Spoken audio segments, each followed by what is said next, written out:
my book and wax friends. I am Amber. If you are new, welcome to my channel as well. If you're returning, so glad to have you here with me. Today's video is a bookish video. It is my third quarter 5-star predictions wrap up. So here is a look right now of the books that I did predict would be 5 stars from the month of July to September. And now let's take a talk and discuss and see how I did. The last 2 quarters, I did not do very well in regards to my predictions. I think each quarter was only one. I only ended up with 1 5-star from each quarter prediction.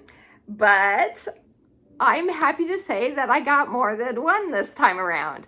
So let us take a look at each individual book. I will start with the lowest rated, or the ones I didn't read or DNF'd or whatever, up to which ones ended up being 5 stars. So the 2 that I didn't get to, or only kind of got to, was the first one I did not get to was The Book That Wouldn't Burn by Mark Lawrence. I just ended up running out of time, so I wasn't able to read that one. I checked it out, didn't get to it. And then during September, it just didn't feel like a September book to me. So that one didn't get read. And then the other one that I did start was Jane Eyre by Charlotte Bronte. I am still reading it, and spoiler, I am moving that to my 5-star predictions for the 4th quarter. It felt like a November book rather than a September book to me. As I was reading it, I got about 1/4 of the way through. And so I was like, you know what, I'm just going to save this for November. So that's being moved. And then moving on to one that was a DNF.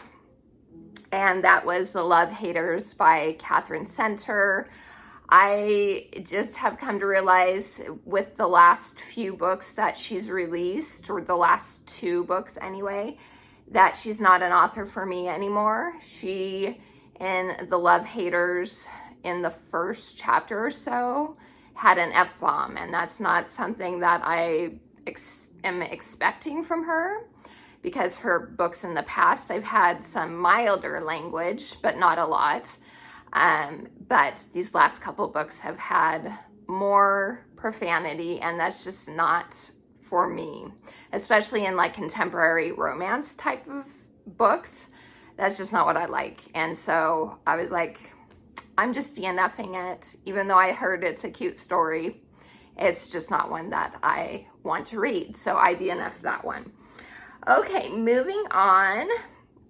The next rating is a 3-star, and my 3-star book from my predictions is House of Salt and Sorrows by Erin Morgenstern. No, what am I doing? Is that Erin Morgenstern? Erin A. Craig, right? Am I getting completely confused? Yeah, Erin A. Craig. I don't know why I put Erin Morgenstern.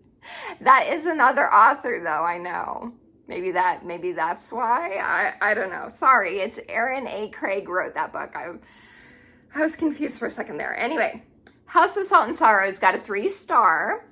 I enjoyed it. She has great, like, atmospheric, spooky type of writing that I really enjoy, and I am planning on getting to her The 13th Child this month, and I'm looking forward to that one. I've heard that one's really good. I liked this book, The House of Salt and Sorrows. It just kind of was all over the place for me in regards to the plot. It didn't come together all that well, in my opinion.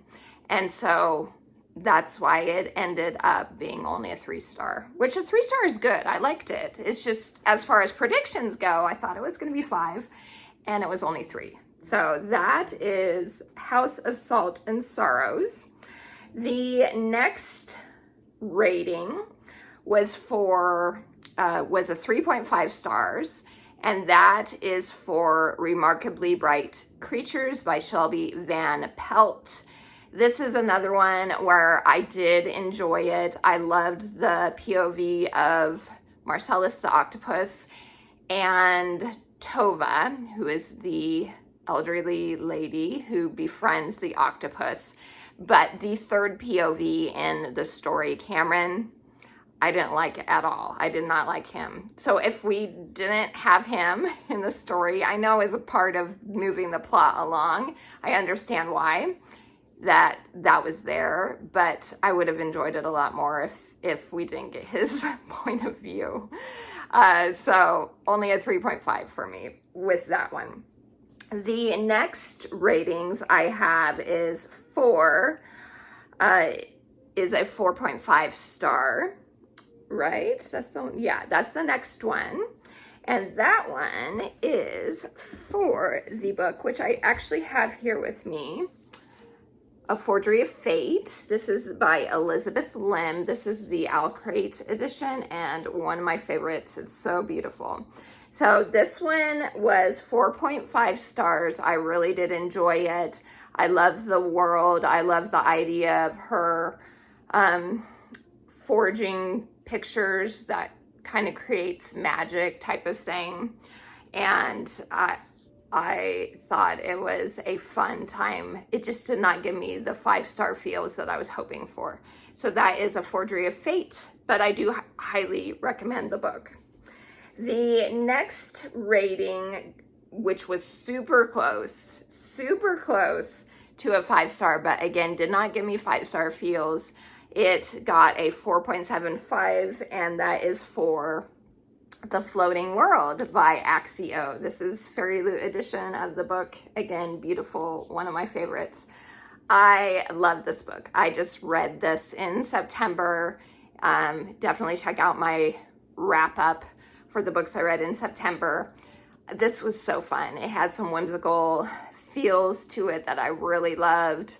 I loved the world building, the relationship between Ren, the main character, and Sunho, the other main character. I loved their dynamic, and I thought it was such a fun book. I'm very much looking forward to the second one, which comes out during the month of October. But still didn't give me it almost got to the 5-star range, but didn't get over the edge to 5-star. But for sure, looking forward to the sequel to this. So The Floating World by Axio. All right, the next 3. So I have 3 books that are 5 stars. I can't believe it. I pat myself on the back. I did way better this time in my predictions. The first one I have that was 5 stars was Sunrise on the Reaping by Suzanne Collins. This is a prequel book to her The Hunger Games series about Haymitch. So it's Haymitch's story, who, if you've read Hunger Games or watched the movies, you know who Haymitch is. He's a mentor for Katniss and Peeta in the books. And so this is his story and what came about in regards to his Hunger Games. So wonderful, 5 stars, loved it. He was always one of my favorite characters, and I enjoyed seeing how he became the way he was in the Hunger Games trilogy. So for sure, that was a 5 stars for me. Okay, the next one is another one I don't have. It is The Well of Ascension by Brandon Sanderson. This is the second book in the Mistborn series, and I adored it. I adored it just as much as the first book, which I also gave 5 stars to. That was my only 5-star in the second quarter predictions. And this one was just as good. A lot more political intrigue to it, and mixed in with like a coming of age story for Vin and Elend. I thought it was so good. It kept me on my toes the whole time, even through like the political stuff, which I do enjoy that sort of thing if it's done well. And Brandon Sanderson nailed it, in my opinion. 5 stars for sure. So that is The Well of Ascension.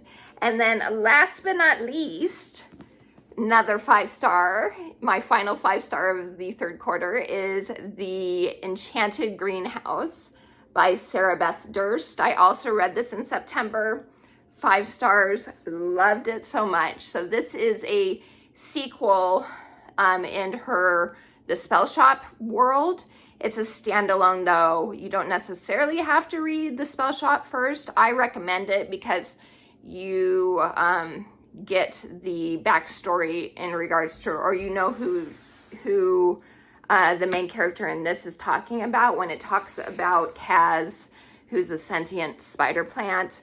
Kaz is a main character in the first book, and Turlu is the creator of Kaz. So this is Turlu's story, who ends up getting punished for doing illegal magic and is turned into a statue because she did create Kaz. And so this is her story following those events. And it was wonderful. It was magical. It was whimsical. It was heartfelt. I really connected with the characters. I loved Turlu. I loved Yarrow, who was the other main character. I loved the world, the islands they were on, and the plot of it. They're trying to save the magic of the greenhouses. It was wonderful. I highly recommend this series. If you love cozy fantasy, this is such a good series of cozy fantasy. So that is my last 5 stars. So 3, you guys, I got 3 5 stars from my predictions. I'm so happy that it went so much better this time around.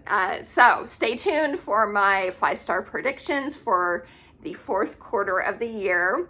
I'm sure that'll be a fun one as well. Hopefully I'll do as well, if not better, than this time around. So let me know down in the comments what have been some of your 5-star reads for the third quarter of the year, or just the whole year so far. I'd love to know those things down in the comments. Thank you so much for spending time with me. Please like and subscribe if you haven't yet for more book and home fragrance content. And until next time, TTFN. Ta-ta for now.